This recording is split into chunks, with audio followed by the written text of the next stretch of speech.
Picture the scenario. It's 2:00 a.m. on a Tuesday.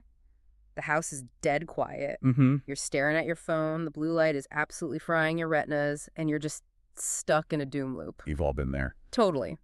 Maybe you're scrolling back through 2 years of text messages from an ex, trying to, forensic analyze the exact moment the tone shifted. Where you're just staring at a Slack notification from your boss that you saw, 3 hours ago, and just dreading the morning stand-up. Yes, exactly. It's that universal 2:00 a.m. spiral. It's a very specific kind of loneliness. It is. You feel that physical weight right on your chest. You're overwhelmed, you're exhausted, and, well, if we're being honest, you feel a little bit broken. We call this the collapse. And usually when we hit that wall, we reach for, modern comforts. We buy a self-help book with a bright orange cover, or we scroll TikTok until our thumbs hurt. Or just eat a whole pint of ice cream. Right. But today, on this deep dive, we're doing something different. We are reaching for a very, very old stack of papers. We are. We're analyzing the Bhagavad Gita, specifically Chapter 2. And before anyone tunes out thinking this is going to be some kind of, theology lecture. Or a history lesson on Hinduism. Yeah. Yeah, we need to clarify the mission here. Please. We are not looking at this as religious scripture today. We're looking at Chapter 2, which is often called the Yoga of Knowledge, strictly as a psychological handbook. Right. We're treating this text like an algorithm for resilience. And we've pulled together a really interesting mix of sources. We have. We've got traditional commentaries from the Radha Krishna Temple, but we've stacked them against a psychological analysis from the International Journal of Community Medicine and Public Health. And some surprisingly modern lifestyle takes on Heartbreak, From Time's Life, and A Lotus in the Mud. It's a fascinating collision, isn't it? You have ancient philosophy meeting modern neuroscience and relationship advice. It really is. And the core promise of this deep dive is, I think, pretty bold. That a conversation which supposedly happened on a battlefield 5,000 years ago offers a specific method. Almost like a technical manual. Exactly. A technical manual for processing grief. We're going to be throwing around some Sanskrit terms today. Things like Sankhya Yog, Vairagya, and my personal favorite, the chain of destruction. But we're going to break them down. So they actually mean something for your Tuesday morning. Exactly. So let's set the scene. Most people who haven't read the Gita, they think of it as, a guy sitting under a peaceful tree getting enlightened. It is the absolute opposite of a peaceful tree. It starts with a full-blown panic attack. Right. You have Arjuna, who is arguably the greatest warrior of his age. He's on the battlefield of Kurukshetra. The armies are ready. The conch shells are blowing. Adrenaline is just spiking. It's go time. And he freezes. Because he looks across the battlefield and sees who's on the other side. His own family, his teachers, his cousins. And he just completely falls apart. The text is so graphic about it. It says his limbs are failing, his mouth is dry, his whole body is trembling. And his bow, the Gandiva, it literally slips from his hand. He just sinks down into his chariot and says, I'm not fighting. One of our sources called this the emotional Kurukshetra. I love that term. It's perfect. Because it bridges the gap, right? Between a mythical war and our own lives. We aren't warriors, but we know that paralysis. Oh, absolutely. Yeah. When a marriage ends or a career implodes or you get a diagnosis you weren't expecting, you don't just feel sad. You feel unable to function. It's that cognitive dissonance. You question your self-worth, your duty, your whole identity. You just want to quit. And this is where the Radha Krishna Temple commentary brought in a really interesting parallel from another epic, the Ramayana. They tell the story of Vibhishana. It's a great connection. So connect the dots for us. How does a demon king's brother relate to Arjuna's panic attack? Okay, so it's all about the mechanism of surrender. Yeah. Vibhishana was the brother of Ravana, the demon king. Right. And Vibhishana was, a pretty righteous guy in a very bad neighborhood. He tries to advise his brother, saying, hey, kidnapping Sita, this is a dharma. It's unrighteous. This is a bad move. So he's the moral compass in a room full of villains. He tries to be. But Ravana is just blinded by ego. He insults Vibhishana, humiliates him in front of the whole court, and then kicks him out of the kingdom. So he's homeless, stripped of his status, kicked out by his own family. He has hit rock bottom. It's the collapse. The collapse. And what does he do? This is the key. He doesn't try to fight back. He doesn't try to negotiate. He goes to Rama, his brother's enemy, and he just surrenders completely. He says, I am yours. And that links back to Arjuna. It mirrors it perfectly. In verse 2.7, Arjuna finally stops trying to rationalize his fear. He just admits defeat. He says, I am confused about my duty. I have lost all composure. Please instruct me. See, that is such a hard pivot. In the modern world, especially in the West, we're taught the exact opposite. When you're confused, you fake it till you make it, you power through, you definitely don't admit you're lost. Which, often just leads to burnout or deeper delusion. The commentary suggests that the first step to true resilience isn't toughening up. It's admitting, my current operating system isn't working. I don't know what to do. Exactly. It's a kind of positive ego depletion. You have to surrender the old narrative to make room for a new one. Okay, so Arjuna admits he's lost. He surrenders. And Krishna, who's acting as his charioteer, starts talking. But he doesn't start with, there, it'll be okay. No tea and sympathy here. Krishna essentially says, you are grieving for that which is not worthy of grief. Ouch. Which brings us to what I call the identity shift. This is verse 2.20. If you've ever seen a quote from the Gita on a yoga studio wall, it's probably this one. The soul is eternal. It is not born, nor does it die. It sounds beautiful, right? Poetic. But I want to push on this. How does that actually help me when I've just been fired or dumped? It feels a little like spiritual bypassing. It can feel that way if you just skim it. But let's look at the Times Life interpretation, which focuses on the psychology of heartbreak. Okay. When a relationship ends or a job is lost, why is the pain so intense? It's because we feel annihilated. You think, I am a partner, or I am a vice president. It's an identity death. Precisely. Krishna is arguing that the pain comes from a case of mistaken identity. Yeah. You're identifying with the coat you're wearing, not the person wearing the coat. The coat, the job, the relationship, even the body itself is temporary. It rips, it fades, it gets lost. But the Atman, the core self, the observer, that cannot be fired, that cannot be broken up with. The sources brought up the story of Nachiketa here from the Katha Upanishad, which is a wild story. A kid waiting 3 days at the door of death. It really is. It illustrates the lengths you have to go to understand this truth. Nachiketa, this young boy, he goes to the abode of Yama, the Lord of Death, and waits for 3 days without food or water just to get an audience. That's some serious persistence. Most of us give up after 10 minutes on customer support hold. Right, and Yama is impressed. He offers Nachiketa everything else, wealth, long life, a kingdom. He says, ask for anything but the secret of death. But Nachiketa refuses. He refuses. He wants to know what survives. And Yama finally reveals the same truth Krishna gives Arjuna. The soul is unborn, undying, and eternal. So the aha moment here isn't just theological, like, oh good, I go to heaven. It's psychological. Yes. Fear comes from identifying with the temporary. If you can shift your identification to the observer, the part of you that is watching the sadness happen, rather than the part that is sad, the fear of annihilation just dissolves. You're not the movie. You're the screen the movie is playing on. That's the classic analogy. The movie can be a tragedy, a horror, a comedy, but the screen remains white and unaffected. I get that intellectually, but let's be real. Even if I know I'm the scream, the movie playing right now is a horror film and it hurts. My chest still hurts. You're right. Philosophy alone doesn't stop the visceral reaction. Which brings us to the methodology, the how-to, and the concept is Vairagya. Vairagya. Now, this is usually translated as detachment, and I have to be honest, when I hear that, I think of someone cold, aloof. Maybe sitting on a mountain not caring about anyone. Exactly, and that is the most common misconception. If you try to force that kind of coldness, you just end up repressing your emotions, which leads to a bigger explosion later. And this is where that International Journal of Community Medicine and Public Health article is so helpful. How did they define it? They defined Vairagya as psychological buffering. Buffering, I like that. Like a shock absorber on a car. Exactly. They describe it as balanced detachment. It's not about turning off your emotions, it's about not drowning in the wave. So you can experience the feeling without being completely overwhelmed by it. But how? Don't be overwhelmed is easier said than done. Well, they actually brought in neuroscience. They noted that practices linking to Vairagya like mindfulness and witness consciousness, they actually reduce reactivity in the amygdala. The amygdala, that's the lizard brain, right? The fight or flight alarm. That's the one. When you're in the collapse, your amygdala is firing like crazy, telling you that this breakup is a saber-toothed tiger.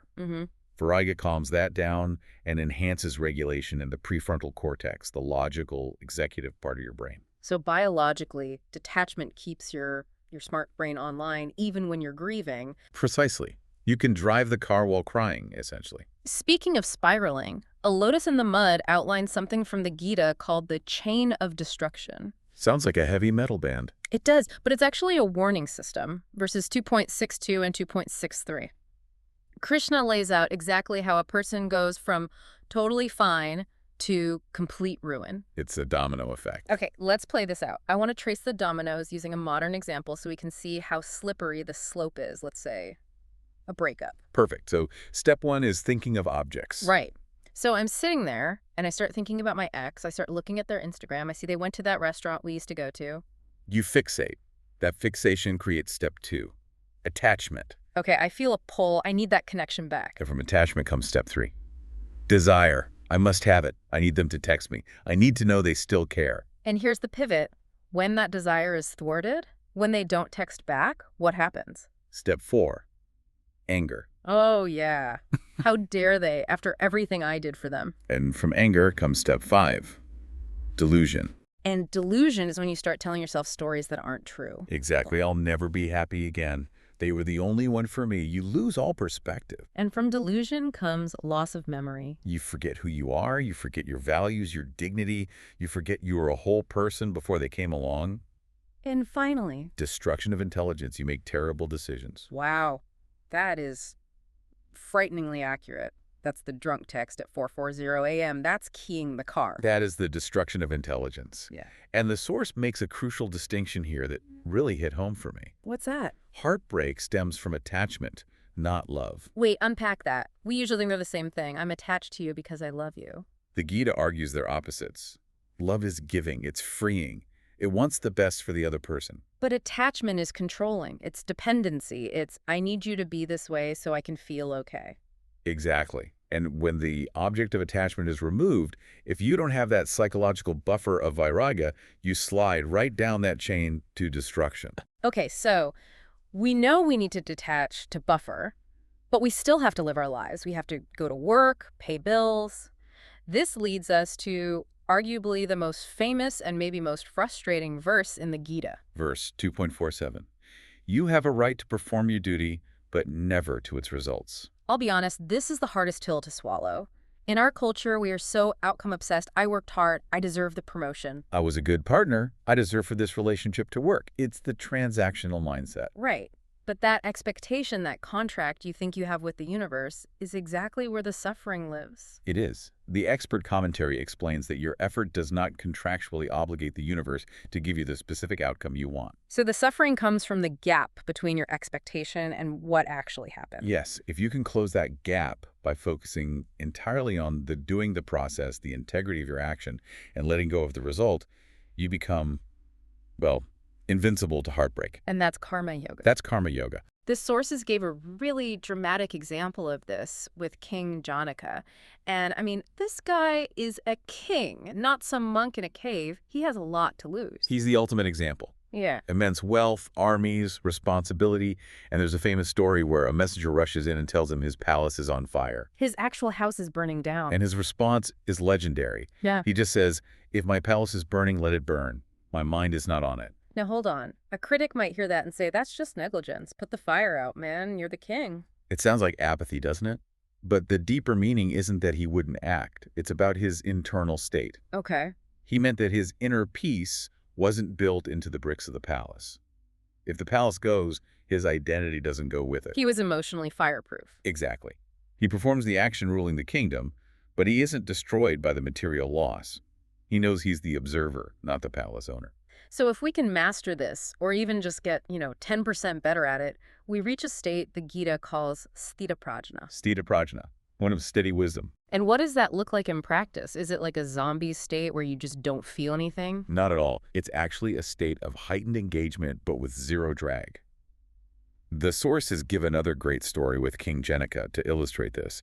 The great sage Vedavyasa sent his son, Shukadeva, to study under Janaka. So the monk testing the king. Let's see if this rich guy is really enlightened. Pretty much. So Janaka decides to test Shukadeva right back. He offers him a seat of honor and throws this massive, lavish feast. The best food, music, dancers, luxury, everywhere. A total bombardment of the senses. And Shukadeva sat there amidst all this chaos, completely calm. So he just ignored it all. No, he ate the food, he acknowledged the music, but he wasn't eating it up, if you know what I mean. He wasn't grabbing at it. The text describes him like a lotus leaf in water. Touching it, but not wet. That's the core image. The lotus leaf grows in the water, it rests on the water, but the water just beads right off, it doesn't get soggy. So true renunciation isn't running away to a cave or swearing off dating forever. It's being in the world, in the palace, in the relationship, but not being of it. Okay, that sounds incredible, but let's bring it down to earth. I'm not King Janaka. I'm just trying to get through the week. The sources gave us some practical tools, right? Starting with the gunas. Yes. The three gunas, sattva, rajas, and tamas. The Gita uses these to categorize the texture of our mental states. So in the context of a breakup, how do these show up? How do I diagnose myself? Well, tamas is darkness, inertia, heaviness. In a breakup, that's sleeping 14 hours a day, not showering, just stuck in the mud of depression. It's the freeze response. Okay, that's the bottom. What about rajas? Rajas is fire, passion, activity. That's the frantic energy. Trying to fix it, arguing, checking your phone every 30 seconds, working yourself to death to distract from the pain. Restless and painful. And sattva? Sattva is light, harmony, balance. It's clarity. It's accepting the situation as it is. So the goal is to get to sattva. The immediate goal, yes. Yeah. To move from the inertia of tamas or the chaos of rajas into balance. So it's a ladder. You can't just jump from bedrock to enlightenment. Right. But practically speaking, just recognizing where you are helps. Oh, I'm in rajas mode right now. I need to breathe. It gives you agency.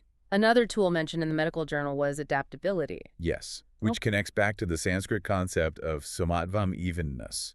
The journal noted that the ability to reorient your roles and routines after a loss is a huge predictor of resilience. So if you were the couple who always went to brunch on Sundays, adaptability is being able to say, okay, that role is gone. Now I'm the person who goes to run club on Sundays. Exactly. You rewrite the routine without collapsing.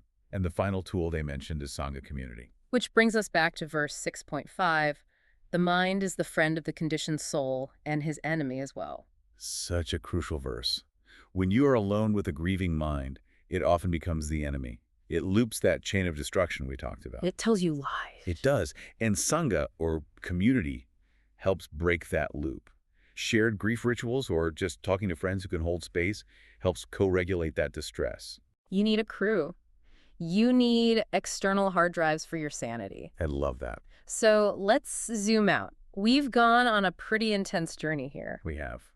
We started in the emotional Kurukshetra, the breakdown, and we learned that even though it feels like death, the observer is never destroyed. Then we looked at the science of Vairagya, using detachment not to be told, but to buffer our nervous system. So we don't slide down that chain of destruction, and we took on the hardest challenge, acting without being entitled to the result, taking a page from King Janaka's burning palace. And finally, aiming for that lotus leaf existence.